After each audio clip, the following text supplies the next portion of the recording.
I told my friend I was building a model of Mount Everest. She asked if it was to scale. I said, no, it's to look at. Mike with Iceberg Gaming here with today's World of Warcraft gold farming guide video, and today I have put a lot of work into this. I hope you guys enjoy it. So I have done all of the BFA dungeons for raw gold, and I am going to be sharing with you guys my findings, if any of them are worth it. Spoiler alert, most are not. Let's start things off with ALL the. Now, this is a dungeon that I'm looking at for potentially leveling skinning, but first I wanted to see if it's any good for raw gold. And it is not. See, these mobs in here, if it wasn't for this group of mobs, it might be worth it, but these groups in here, they put down these healing totems that you have to go back and kill the totems, otherwise you can basically never kill these mobs. So it kind of makes it inefficient for running, so it's not something that I recommend that you do.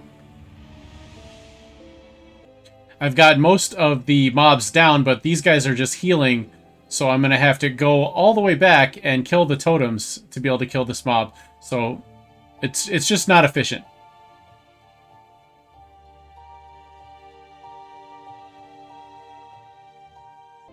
And next up, we've got the Freehold dungeon. Now, this one is one that's kind of well known for being a good raw gold farm as far as raw gold goes. So I anticipate this will be a good one. So I went into this one with high hopes, and I don't want to say that my hopes were exceeded, but I guess they were met. So one run takes around like 4.5 minutes if you skip the bosses, which I did. I'm going to show you guys the route that I'm taking on the screen. As you can see, I went through to the first boss, and then I went around back and pulled all these groups. I pretty much skipped all of the bosses. I didn't bother with any of the little puzzles or anything. I just pulled all of the mobs. Now, at the second area here, I came up onto this ramp and pulled them up into this little, the back of this little house. But anyways, one run takes around 4.5 minutes and nets you around 410 gold. Now, for our 10 runs, basically we're just going to multiply both of those by 10. So we're going to get 43 minutes to do our full 10 runs. And 10 runs will give us 4,100 gold. Now, the math on that comes out to roughly around 6,000 gold per hour, extrapolated it out. Now, I know that's not exactly what you're going to get in an hour since you can only do 10 runs. It's just for comparison purposes. So we're looking at around 6k per hour for Freehold. Next up, we'll look at King's Rest. Now, this dungeon is not going to be worth it. There's just too much role-playing that makes you stop and wait, and also you can't mount up. So unless you're a druid with a good speed set, you're going to be moving too slow in here. If you have a good cat form speed set, you can kind of move through it a little quicker. But for pretty much everyone else, it's not going to be worth it, especially given just how much roleplay there is that you have to sit through. So skip this one for raw gold. I'm skipping Mechagon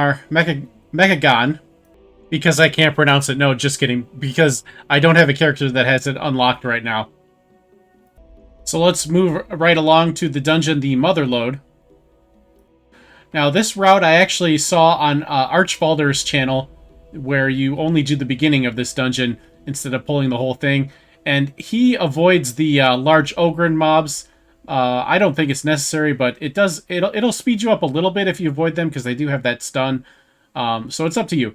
You can skip them and you'll get a little bit less gold, but go a little bit faster, or you can kill them and get a little more gold, but go a little bit slower. So basically, we're just going to pull this first area like I just did, and then AoE them down. Now you are going to want to pop defensive and offensive cooldowns here, as this is a bit of a tough fight. But it's well worth it, because in this run, we got a quick and easy 200 gold in 2 minutes. Now that comes out to 2k, or that comes out to 20 minutes for 6 for 2k gold, which comes out to 6k gold per hour, which puts this on par with Freehold. But it is quicker and easier, so I would give it the advantage. Next up on our list, in alphabetical order, is the Shrine of Storms. Now, this dungeon is not going to be worth it either, because these priest guys that I'm pulling now will heal themselves, and it will stack on everyone in the group that you pull. So you either have to kill the groups one by one, or you're going to get out-healed. As you can see here, I'm trying to AoE them down, but they've all got just stacks upon stacks of the healing buff on them. So it's basically impossible. So definitely inefficient. So definitely want to avoid this dungeon for gold making purposes.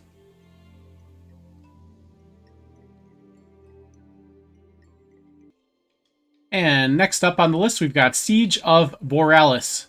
Now this one is okay. It's too long to really be worth it, in my opinion.